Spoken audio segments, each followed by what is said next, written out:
Hello everyone, welcome again. In this Confluence tutorial, we are going to learn how to create content in Confluence. Now we have already understood in the previous tutorial how to create pages within Confluence. Now within the pages you will add some content, right? So let's understand what all features or the page features are there within Confluence and how you can add content within those pages. Now, if we talk about creating the content, the first thing will be basically starting from creation of the page.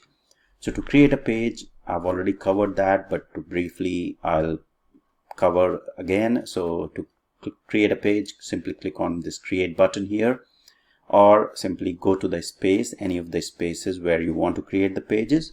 And if you're on the overview tab here in the Jira Cloud, click on create, and it will create the page at the root level, right? If you want to create a child page within any of the page hierarchy, so below here in the left hand side you will see the page hierarchy here. So for example, I want to create a child page below decision log, click on this plus icon to create a child page. Okay, so let's create a page at the root level, and I'll click on create, and once I click on create, it goes to the page and ask for the page title and the description, whatever details we want to add in this particular page. In the right hand side, we have already understood about the templates that are available out of the box in Confluence that you can choose. If you're not choosing any of the template, then you can also design your page from scratch. So this is the blank page, and I'll walk you through how you can use all the page features that are available within Confluence to basically work with the page creation even from the scratch. So in the page title, you just provide the page title here, and then in the description page, provide the description. So for example, I'll put some description there and I'll paste that at the title, right? So this is what I have created now. Now if you see at the top, you have this page editor, right? So this is very similar to what you will see in the Microsoft Word document, and it is very simple to use and self-explanatory as such, but I'll anyways walk you through what all features are there so that you can easily understand how you can use these features within Confluence.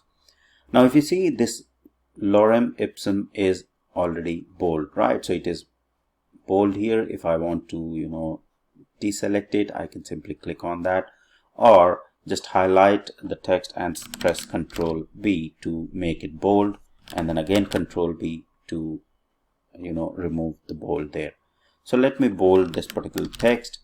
If I want to make this printing as italic, I can say Ctrl I, and that will be changed to italic. If you click on more formatting, these three little ellipses here, the icons, then you can underline. So let's say, for example, typesetting, I want to underline, then I can say Ctrl U on my keyboard and it will underline, or simply select underline from here. Strike through is, again, it will strike through the content, so I can select strike through.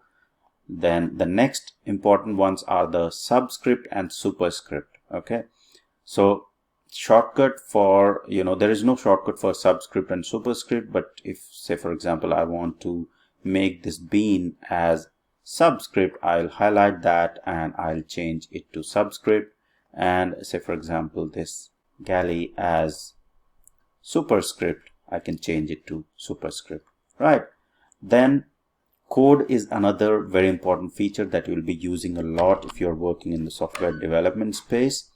So say for example, I want to add any code in particular page, then I can simply select the code and I can choose the code. Let me copy a code. This is Java code, and simply paste within the code section, right? Now you can see if I highlight on this particular code, just click on it, and you can select the language, which particular code it is. So this is a Java code, so I can simply scroll down and select Java from the drop down. right?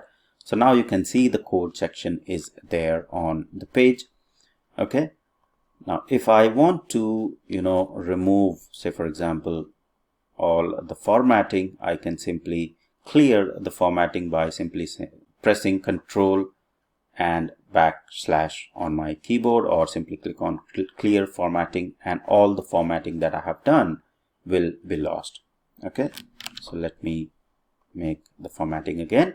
So these are some of the basic formatting options that are available. In the left hand side you have the text styles, so you can choose heading 1 2 3 4 5 6, all the headings are there, and the normal text. Then you have the text alignment. I can left align, I can center align the text. So for example, I want to center align it, let me center align, and it will be center aligned or right aligned, right? So this alignment is possible. I want to change the color of certain text, I can choose the colors that are available here, right? So this text is now red. If I want to see more colors, just select more colors and you'll see all the available colors that you can choose, right? Then coming next to the lists, say for example, there are a couple of things, I want to make them as list. Okay, so say for example, these 3 items, I want to change it as bullet list. Simply select the bullet list and those items will be changed to bullet list. If I want to change it to numbered list, it will be the numbered list, right? The next thing is basically, say for example, I want to choose action item. Okay, so if I say action item here, then you will see that type your action item, and then you can use the @ to assign that particular item to someone. Say in this particular page, I want to specify all the action items. Say for example, this is the meeting notes or meeting minutes, and there has been some discussion and there are some action items as takeaways that need to be assigned to someone. So I can simply say, I can choose action items, so action 1, and then I can say @, and as soon as I'll start @, it will list all the users that are there in the Confluence instance. Since there is no other user at the moment, so it will list only one user, and I'll choose that particular user, and this particular action item will be assigned to that particular user, right? So that particular user will be notified about that particular action item. If I don't want to assign it to anyone, I can also leave it as is. So this is the good part about the action item. The next option is about the link creation. So for example, I want to link something or provide a link in this particular page. So what I can do is I can simply say, for example, here, let me put my cursor there, and I can click on link. So I can link, I can paste the link or search the recently viewed, right? So what I can do, say for example, I want to link other page, so I can choose the page there, and that link will automatically get inserted, right? So I can edit the link here, and I can change this particular, say for example, I want to change the description of this links to retrospectives demo, right? So now the description should get, give me a sec, I didn't save it, and hit enter, and you will see that, so change the description and hit enter, and the link name will get changed, right? So that's how you will be adding the link. Then you can also insert files and images. So if I want to add any of the images or the files, so I can click on files and images. I can upload the file from my computer, so I can click on upload file, and if I go to the documents, I will upload, say for example, this logo there and insert. So now you can see the file got inserted, right? So I can now align it left, center, right, or wrap left, right, or I can wrap it right, and I can provide alt text or link in this particular image as well. So for example, I want to link some page with this particular image, I can choose that particular link here. Okay, and I can change it to left align again, or maybe center, change it to left align. Okay, so this is how you will add the images or documents within the Confluence page. The next icon that you see is a mention, @mention, which is basically if you want to mention any members of the team. So you simply say @ and start typing the user. So in this case, there is only one user. So I can specify the user and that user will be notified. So say for example, a couple of more users need to be notified as part of this page creation. I can mention other users as well. Okay, I can add emojis, right? So this is very good part of it. So for example, I want to add certain emojis there. I can simply select the emojis that are available here. So there are lots and lots of emojis that you can find, and this will beautify your page and make it more relevant if you want to specify any of the emojis that you would like to use. You can also add your own emoji. So if you click on the emoji, add your own emoji, you can choose the file, which should be like JPEG or PNG, and add that, upload that image, and that emoji will be visible. Okay, then you have this next as a table, which I'll cover later in another tutorial, and then you have this layout. So if I want to change the page layout, so if I want to have page layout which has 2 sections, I can choose that, or 3 sections. If I want to have 3 sections in the page, so I can say section 1 and then section 2 and section 3 there.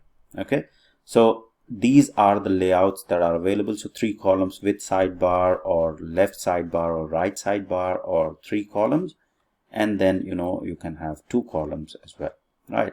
So this layout is absolutely possible, and you can choose whatever layout is desired for your page. Okay, the next drop down is very important. This is the macros. So what I'll do is I'll cover this in detail in the next tutorial. So table and macros I'll cover in the next tutorial, right? So once all of your page design is done with whatever desired design you want, 3 columns, 3 section, 4 section, 3 section, or 2 section accordingly, then the last thing is basically to publish this page. So if I click on control or press Control Enter, or click on publish, this page will get published. So now you can see that the title of the page was what is Lorem Ipsum, and all the details of the page have been basically saved and published, right? So you can see the code section here and the section that we have chosen, the 3 columns there. So now this page is saved and available within this particular space. So this is all about what all editing options are available for the Confluence page, and how you can use the simple page editor option to create a really well looking page as per the need of your project or organization. If you're not using any template, you can still build your page from scratch, and it will be as good as any of the templates that are available in the in Confluence out of the box. All right, so that's all for this tutorial. Hope it was helpful. Thank you very much for watching.